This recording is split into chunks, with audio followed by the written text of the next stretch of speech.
Kölsches Grundgesetz. Et is wie et is. Et gut wie et gut. Et het noch immer Jod hier. Hat fort is fort. Et blieb nix wie et war. Kennen wir nicht, brauchen wir nicht, fort damit. Was willst du machen? Aber Jod, aber nicht so auf. Was soll der Quatsch? Bringst du ihn mit? I took a walk through this beautiful world. Felt the cool rain on my shoulder. Found something good in this beautiful world. I felt the rain getting colder. Sha-la-la-la-la, sha-la-la-la-la-la, sha-la-la-la-la, sha-la-la-la-la-la. They say, and by they I mean people from around here, that Cologne is an ugly city. This is quickly followed by the proud statement that the people are nice, that they're welcoming, tolerant, kind, open to new things. I never saw Cologne as ugly at all. I always saw it as, well, charming, in the least patronizing sense of the word. I mean, the city charms you. It takes you in. It makes you feel welcome. Maybe it was the non-douchey beer culture here that appealed. I don't mean beer culture in a judgmental neckbeard hovering over you waiting for you to decide between craft beers way either. I mean that here decent beer is a way of life. It's a birthright. You don't talk about it too much. You freaking drink it. Beer here means, more often than not, Kölsch. Heinz Grüner has lived in Cologne his whole life. Cheers oder Prost? Prost. He does marketing for several German breweries, so Kölsch is an integral part of both his social and business lives. Kölsch is not a brand. What is this, anyway? Let's call it a style. It's a pale ale, and people love to drink it in high amounts. Malzmüller Brewery has been slinging beer non-stop for the last 150 years. Democratic, utilitarian, welcoming to all people with a powerful thirst. I love the whole style, the little glasses. Is this unique to Cologne? Other regions of Germany, you won't find such small glasses. Right. They start with 03 to 05. To the giant. Yes. Yeah. You know, if you have a giant thing of beer, it's like piss warm by the time you get down to the bottom. Right. But here, it's necessary because it is not very carbonated, and the foam disappears in minutes. Yeah. There are guys who drink it in one sip. I'm not sure of the exact blood absorption rate of alcohol, but I would think that if you're hammering these things back, it's hitting your bloodstream at the perfect rate. Maybe we have to name them alcoholic, but they are accustomed to it.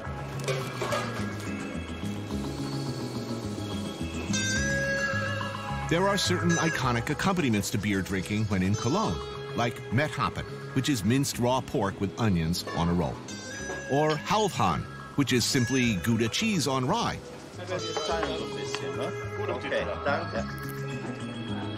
This is really good. Now you see how it goes, no? You'll get a Kölsch without ordering. I don't like this custom, though. I don't want to know how many beers I've had. But he has to know. Yeah, that's fine. Can he do his own little system? Somewhere around here, I'm thinking, geez, I've got a problem. It's when the Himmel und Ed, or heaven and earth, hits the table that I start getting deep into my happy zone. That's blood sausage, fried onions, and mashed potatoes with applesauce, which, if you don't like, by the way, pretty much removes you from my will save from drowning list. And then there's this, the dish that almost alone brought me back to Cologne. It was sweet, sweet memories of this Stegosaurus-sized shank of cured pork, boiled and boiled until it literally falls away from the bones, steaming and moist, a symphony of meat and gelatin and good, good stuff. God is hiding in there somewhere. Cologne is a workers' town, you know, so the kitchen is definitely a workers' kitchen. And yet, it has a pretty liberal, progressive worldview. Where did that come from? It has something to do with the river. Occupation here was trading. So the Cologne people from the beginning were interested in other people and they took profit of other people. We are not afraid of influences from outside. But therefore, it's also important to have some traditions that are lasting for a long time. And one of those would be Kölsch. One of is Kölsch, one of is a dish, and people know that they can come here and it won't change. This place will not change in the next 200 years.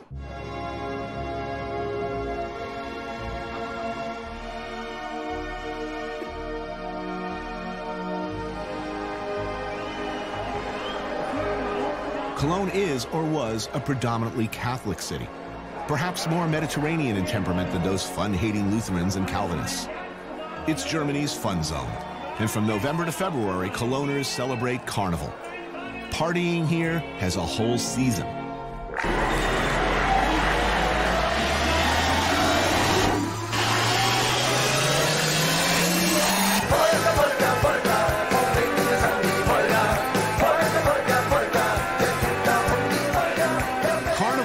Is an exuberant, anarchistic, batshit wild 40-day celebration leading up to Lent. It can be absolute mayhem. My completely rational fear of clowns, mimes, parades, public dancing, and crowds in general really prohibits me from taking part. These days, Brian Jones could come back from the grave for one night only with the Stones, and Janice and Jimmy and Jim, they could all be there. And you know what? I ain't going. But the Cologners, God bless them, they love it.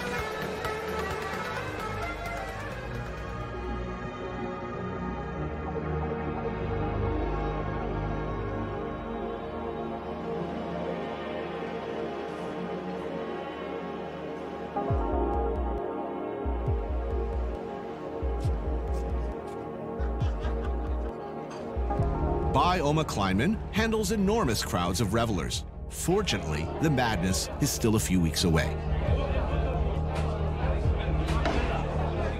And this is my old friend Tracy, who had the good or bad fortune, depending on how you look at it, to travel and produce shows around the world with me for many years. Anka is from Cologne and makes me feel better about my carnival phobia. Carnival. You like Carnival. I do, and I'm not ashamed to say it. Will jesters and bards and medievally attired pranksters be popping up during my stay here? You're missing out. You really Mimes? No mimes, troubadours, jugglers, human statues. All of them are wearing bonkers costumes and look like shit all day. I don't like it. No, I always get embarrassed about those people. Yeah. I hate Carnival. I hate Carnival too. Are there parades? Yes. I hate parades. Okay. Are there clowns?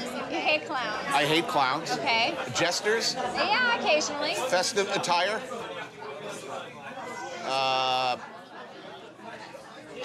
I have beer right now. I don't need no stinking carnival to drink beer, man.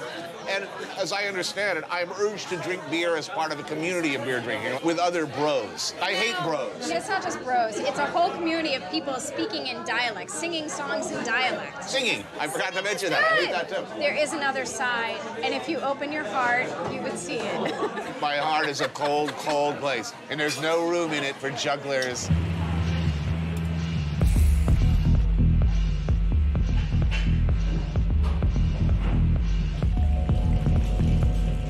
What did you think when you heard that I want to come to Germany and go to Cologne?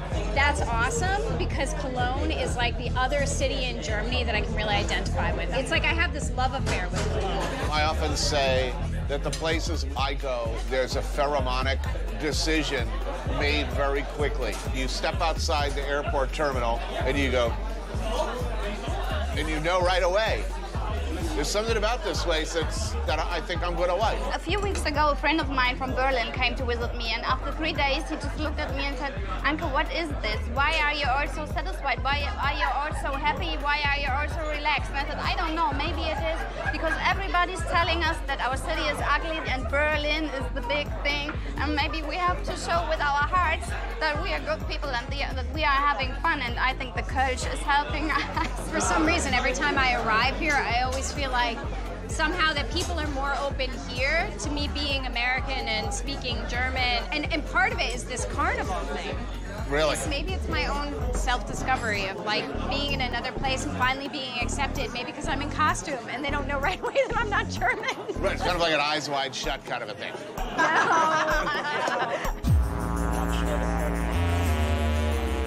No. This is what I came here for, though. Surfboard-sized slabs of veal and pork, filled with many wonderful things, dredged in breadcrumbs and fried in magical, magical deep fat. Now that's a carnival I can get behind.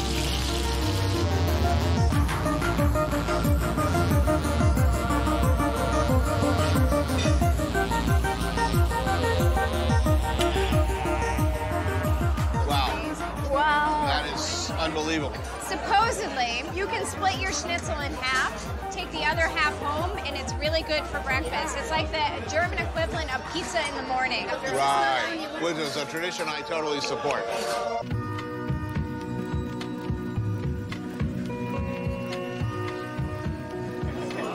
Considering it's a beer drinking culture, at the end of the night, will there be 2 or 3 or 5 or 10 people all hanging out like way past the point that they should have gone home?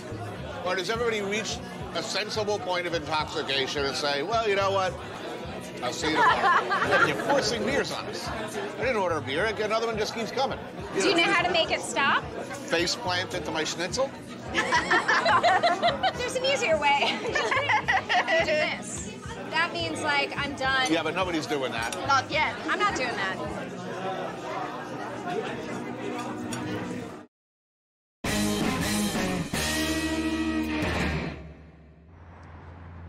So let's talk about the elephant in the room.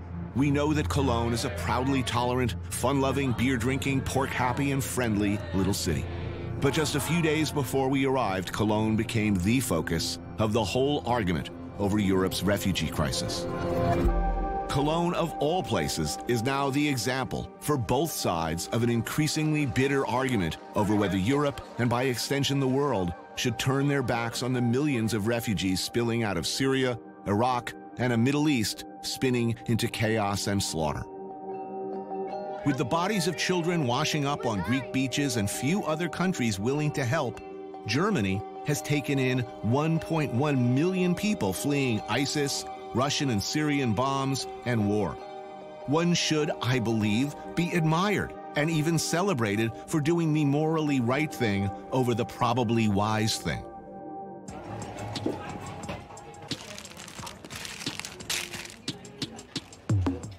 Saker Al-Mohammed is one of many who found his way to Cologne.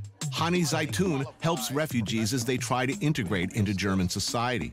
This is unsurprisingly easier said than done. Getting to Turkey, no problem. Yes.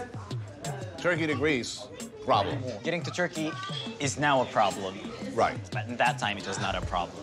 Next went from Greece to Macedonia, Yes. correct? Welcome there? No. Serbia? No. Were you welcomed here? Yes. Very welcome. So here we are, Cologne, one of the most liberal, if not the most liberal cities in Germany. A city doing the right thing. And on New Year's Eve, the whole attitude towards refugees, not just European policy, but the whole moral question was thrown into doubt. Cologne found itself the test case, both example of tolerance and hope, and worst case scenario. Here's what was reported. On the night of December 31st, 2015, witnesses saw crowds of up to 1,000 men, described as predominantly Arab and North African, near Cologne's central train station. Some broke off into small groups, assaulting hundreds of women as they left the train station. Police were completely unprepared. The situation continued, reportedly, for hours. 3 weeks after the incident, the official numbers were as horrifying as first reported. 766 criminal complaints, of which 381 are sexual offenses, including 3 rapes. Many across the world, of course, saw this as the perfect "I told you so" moment. A sadly understandable reaction. There is no minimizing 381 sexual offenses in one night. How big an effect is this going to have on the situation? So all Syrians that I knew were totally condemning what happened. And we absolutely cannot tolerate something like this because it's not a part of my culture. It's not a part of what... How do you think it will change the political climate is what I'm asking. Before, it was relatively easy for a German politician to say, look, have a heart here. Let's do the right and moral thing. And it is being used as a club to beat any politician or leader who would like to have a more conciliatory or more welcoming attitude towards people who clearly need help. Refugees are human beings, and some of them are good, and some of them are bad. There is 500 refugees who did this, and they're pretty bad. It's the fault of those who did it, but it's not the fault of the refugees.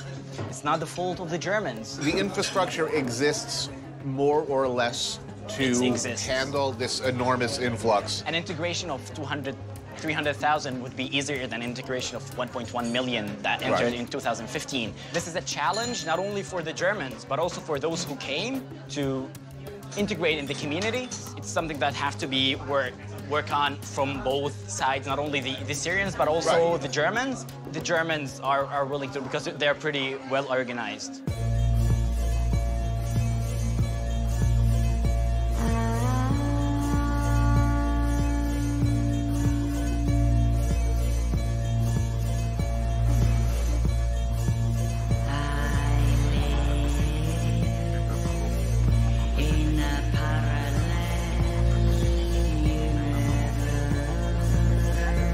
Germany and Cologne had reason to believe they could pull this off, absorb all those refugees from a culture very different than their own. Here in Cologne, the Turkish presence is larger than any other in the country. As I understand it, during the 60s, 70s, the German industry essentially recruited in cooperation with the Turkish government huge numbers of Turkish workers. Was that the beginning of the sizable Turkish population? Yes, it was. Like my grandfather and my grandmother, they came here in the 70s. My parents, they started to work in a company, like in a wool company. Everybody has almost the same story here in the third generation. Melek Yaprak's grandparents were among the first wave of Turks to arrive in Cologne. And to a great extent nowadays, Turkish food is German food, the way Italian, Eastern European, Jewish, and Chinese have become American food. Rocky to start. Prost. Prost. That brings me back. Yeah. This brings back Istanbul to us. Yeah. When we go there, we have always rakı in the Bosphorus, and here, this is like Istanbul feeling for us. Yeah, me too. And meze, spicy mashed vegetables, tzatziki, hummus, beetroot and olive dip, fried eggplant, pastries with feta, meatballs with tomato sauce and mint. Whoa, that looks really pretty.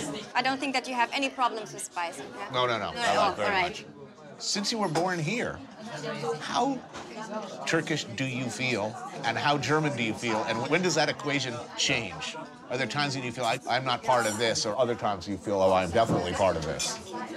That's a question I'm thinking about all my life. In my heart, I'm Turkish. In my head, I'm German. I'm glad that my parents wanted to have a good education for me, but still at home, they were Turkish, like Turkish traditions and Turkish thinking. So I was always on both sides. And now I'm adult enough to pick the best ones from both sides. Growing up here as the child of Turkish immigrants, how did you feel at school? You felt German? Yeah.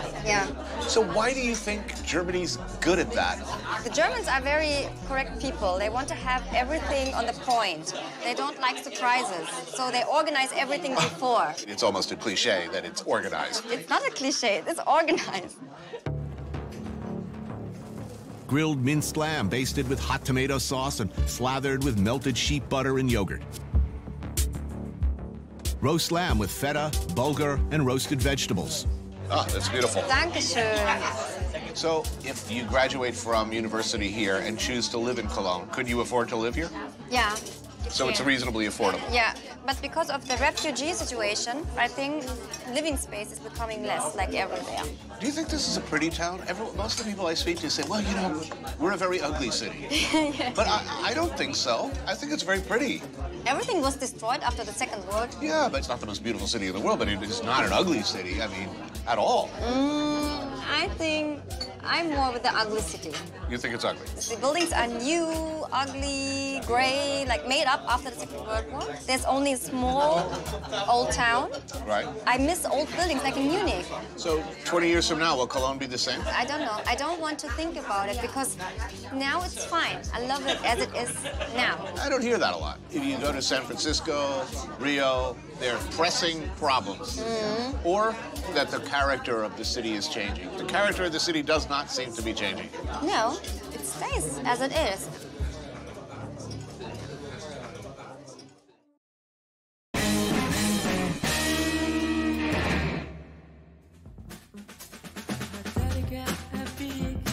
If there's one musical movement or one band that represents Cologne better than this one, I don't know what it could be.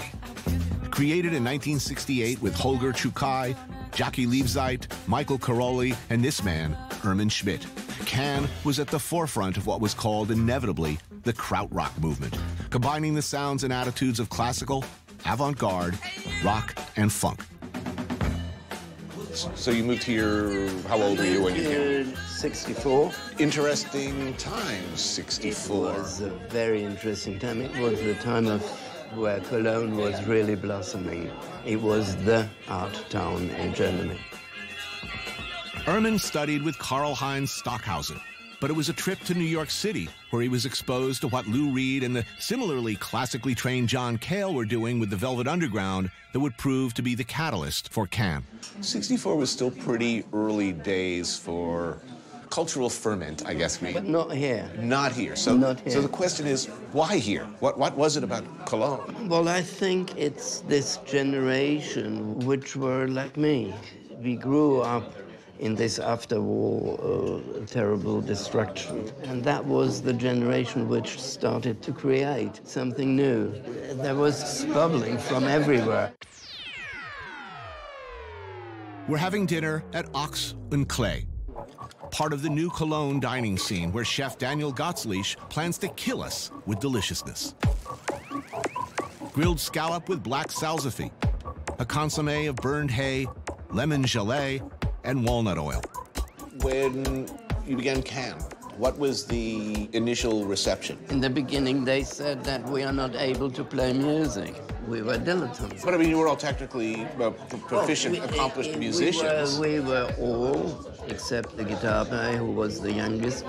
But Holger, Jackie, and me had a musical career already behind us of 10 years. For us, it was important to create something by more or less listening to the other and intuitively trying to create something spontaneously.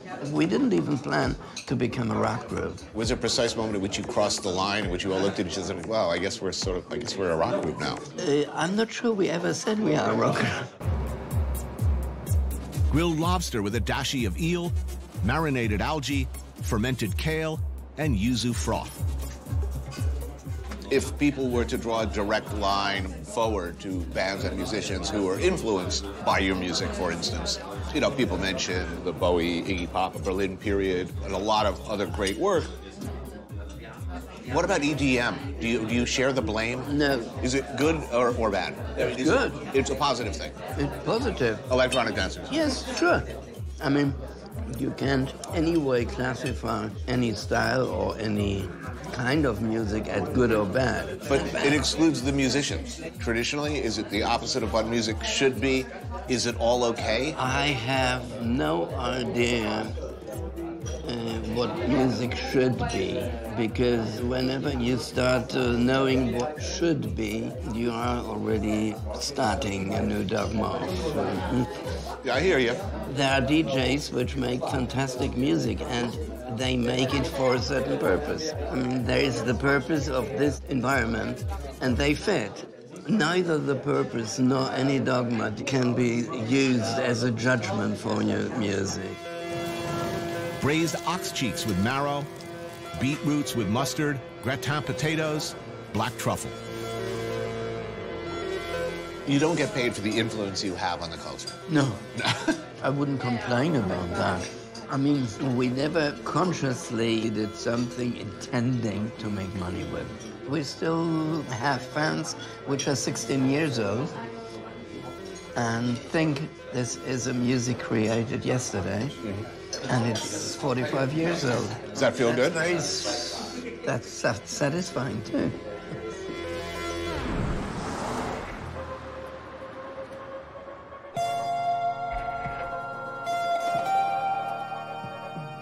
An amazing meal, but you know, the heart wants what the heart wants. And baby, I'll always come back to you. And if history teaches us anything, it's that chefs, no matter how elevated their food, how fine their restaurants, chefs, at the end of a long night, want this: grilled bratwurst with curry. Daniel and his friend Dimitri come here to Fressbud for the bratwurst and spice braten, which is just what you need at this hour: marinated, rotisseried shoulder of pork. Mayo. Mayo. Oh, yeah. Oh, I feel so ashamed. Drunk or sober, good is good. And I want this. You want this. We all want this, right? Where did currywurst come from? I mean, this is a truly fiendish idea. It sounds like a really bad idea. Nobody knows, really. Nobody knows. It just appeared one day. Ordinarily, I'm totally against mayonnaise on fries. Yeah, they don't even ask you sometimes. Really? Yeah, they just put it on there. And they put like 50 cents for the mayonnaise. Yeah. Man, that's good.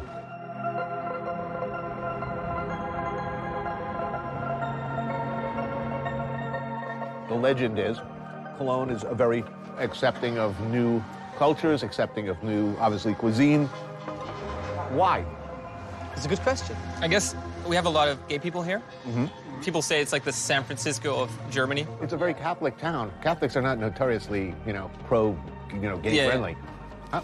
What happened here? That's a very good question. Huh? Yeah, I don't know the answer. It's sort of a nightmare scenario for a conservative. You're saying it's basically immigrants, homosexuals, and artists have made the town what it is. Can I find work here? As a chef, yes. As a good chef, yes. What if I were a mime? There's actually a lot of them here. Prostitute, work here? Yeah, a lot of them. This is like the biggest brothel in Europe. You know, that doesn't sound like a good thing. Smallest and most discreet might sound better. Biggest. Yeah, well, it's also famous for its parties. So you can probably undercover go to a brothel. You say like, oh yeah, I'm just partying. Why of all the places in Europe would the largest brothel be in here? Basically every month there's like a big convention here. So I guess if you're looking for company, maybe that's why. It's a city of contrasts. I mean, on one hand, it's very Catholic. You would think conservative. If you look at the menus of a lot of the places here, very traditional, pretty much the same menu in a lot of the places. Yeah. And yet, then there's your place. They're all doing well. It's very confusing. I need more beer. Yeah. 3 more? 3 more? Please. Not 1? 3? Yes. No problem. That's what I like to hear. Cheers. Cheers. Cheers, guys.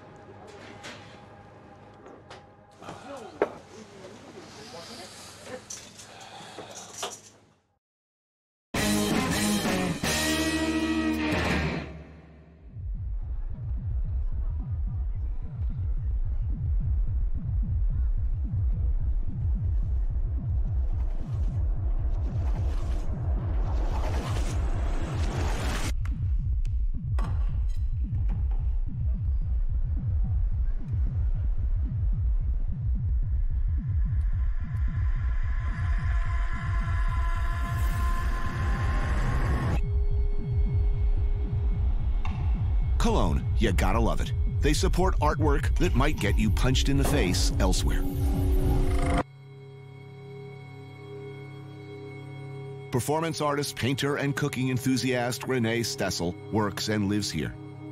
His current project is called The Restaurant of the Egoists, where you dine alone with a full-length mirror across from you at the table. Which is weird, right? Oh wait, let me get a selfie. Did I Instagram my food yet?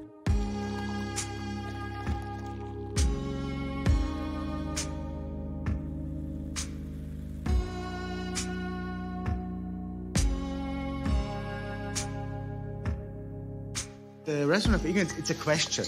If egoism, it's a bad thing, or it's also a good thing. I found out, or it's fact that it's also a good thing, because simple example, if you help a guy sitting on the street needs money, you give him the money. You helped him, of course, but you help yourself feeling happy, feeling lucky because you helped another. It's a kind of energy, a kind of engine who makes people helping other people. Kleine Glock has been a hangout for Cologne's artist community since the First World War, which seems like a bad business model, but it seems to work.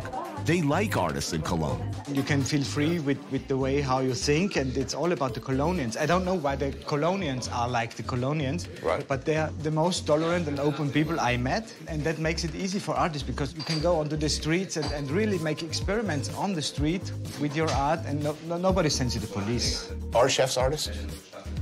No. No. There is a connection between painting a picture and doing a sauce, because You have to find a balance, and this is the only one connection. I happen to agree with you. As much as we might like to think of them as artists, I think chefs are proud craftsmen or artisans. I think there's one chef who I would argue is an artist. I would hold up Ferran Adrià as an example of an artist. As I know, he don't believe he's an artist. No, he says, I'm a cook. Yeah, but I think he's wrong. Rheinischer Sauerbraten, traditional Sauerbraten, good Sauerbraten. But Morrissey is going to brown out his shorts. He sees you eating this, because it is, how shall I say, equine in origin. Old Bessie didn't quite make it to the soap factory. You like horse meat? Yeah, I do like it, actually. This is one of the few places that still does it. Yeah. The arbitrary decisions we make about what animals we're going to eat, even I do. You know, 15 years I've been eating all over the world. Yeah. I've never eaten dog. If you are cute as an animal, you are lucky. I think it's the eyes. Big eyes, it's not food. Too bad they're out of panda today. That would piss some people off. I kid. No panda. Rene is hitting the schnitzel hard, and I see he has opted for the egg on top. So Cologne, proud of its attitude towards art, artists, different cultures.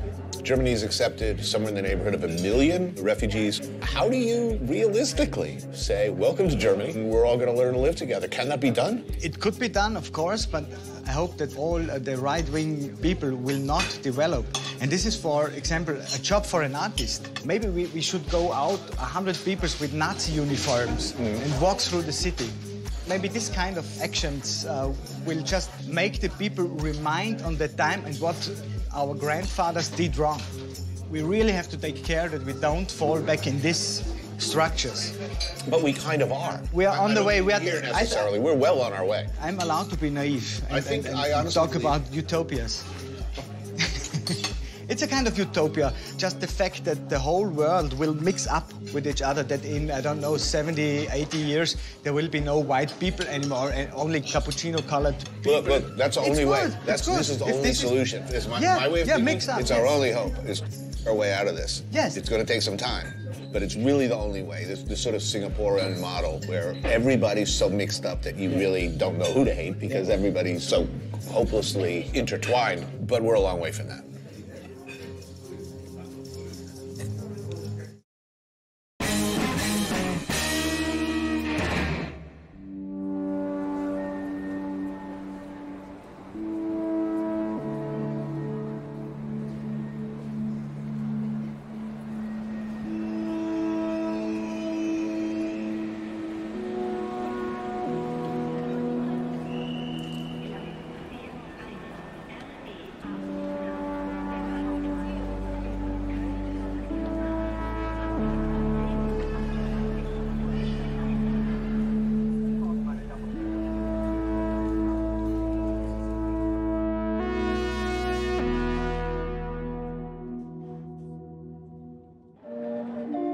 The tortured relationship between Cologne and its sister city, Düsseldorf, is a study in differences.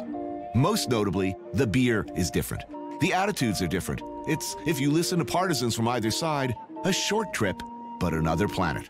Do they speak a different language here or something? Yes, it's a different dialect. It's not an accent. The actual words are different. Yes. The words are different, the spelling is different, and also the meaning of some words is different. And the beer, most importantly, the beer. And the beer, yes. In Cologne, we have a pale beer, a light beer, and here we have a very dark beer. Right. It's called Alt, but it's not old, as the word Alt means. Right. It's surprisingly fresh. Fresh. I would like some fresh beer. Yeah.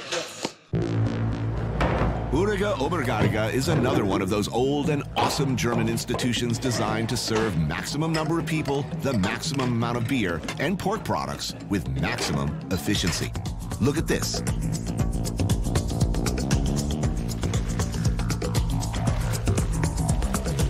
Opened in 1862 and able to serve hundreds of people day and night, it's a marvel of orderliness in an uncertain world. Heinz and his friend Judith introduced me to Alt, the completely different beer these Düsseldorfians drink. It's quite good. Yes. And me, as a Cologne person, I must admit there is a lot more taste in this beer than it is in Kölsch. Unfortunately, after 3 or 4 of these beers, I'm full. So as a utility, everyday beer, Kölsch has definitely got an advantage. You can just drink it all day. Yes, but the Düsseldorf people, they are accustomed to it, so I think they can do 10 or 15. Pickled eggs, peel, cut in half, remove the yolk, add mustard and a bit of oil and vinegar, return the yolk, and go. Perfect for beer drinking. It's work, but it's worth the effort. They make you do this yourself? I thought it was Cologne is supposed to be, you know, working class. I mean, Yes, this is working class. there's not a lot of love between Düsseldorf and Cologne. Why can't we all get along? There was a battle in the 13th century. Right. And Düsseldorf won the battle, and that was the moment Düsseldorf got a city. Right. The city rights. Right. Yes. They have a different history, of course. Right. They are a little bit more administration, a little bit posh. Much more posh. How would they describe each other? Oh, those people in Düsseldorf, they're all stuck up. They care about outward appearances, and they're all administrators, and they don't really work, or I don't know. I mean, that was a perfect explanation. Cabbage and metwurst, which is simply kale and sausage and delicious. And spicy pork goulash with rye bread. God, that looks healthy. Well, kind of. There's one difference as well. When I was a little kid in Cologne, I never heard the word Düsseldorf. What do? They say the other place? No, even not that. It was not part of our conversation, of our thoughts, of our... Your world. Of our world. Really? The first times when I came to Düsseldorf, I learned that the Düsseldorf people, they look to Cologne. Yes. Because yes. it's a smaller town, and Cologne is more in the media. Which city's better? Yeah, only one answer, that's true. Cologne, for sure.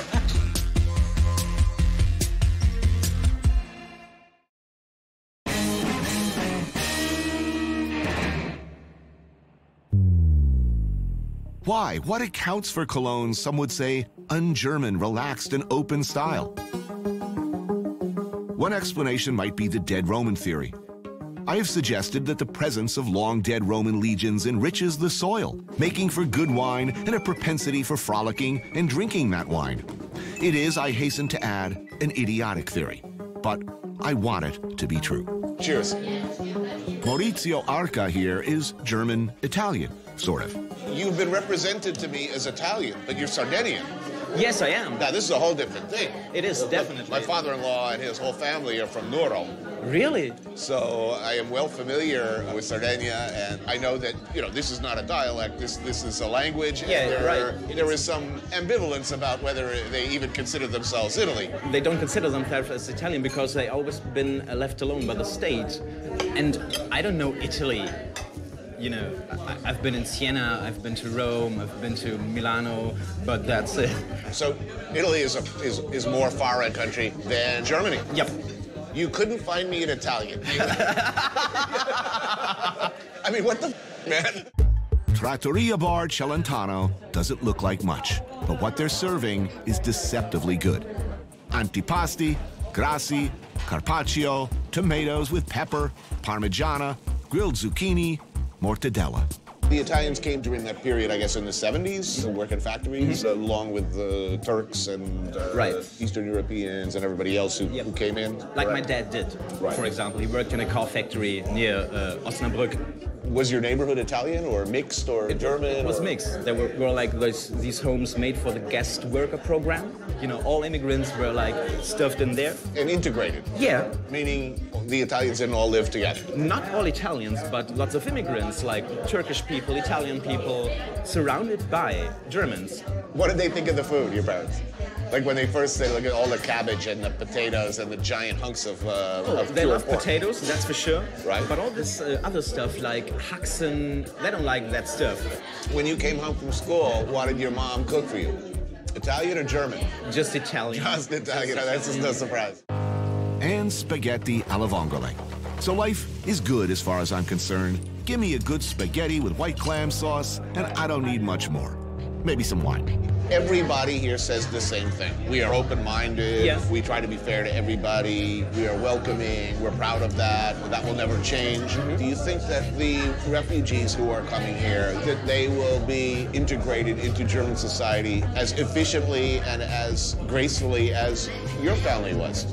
I'm not sure, because times are so different to the 80s. But look, Germans are organized.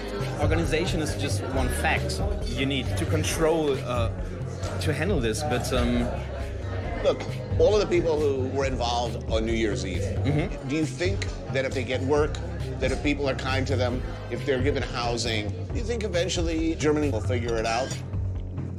I'm not that optimistic, to be honest, because I'm convinced that it's not a German problem. Right. It's a world problem. It's a European problem. We're all stuck in the same boat.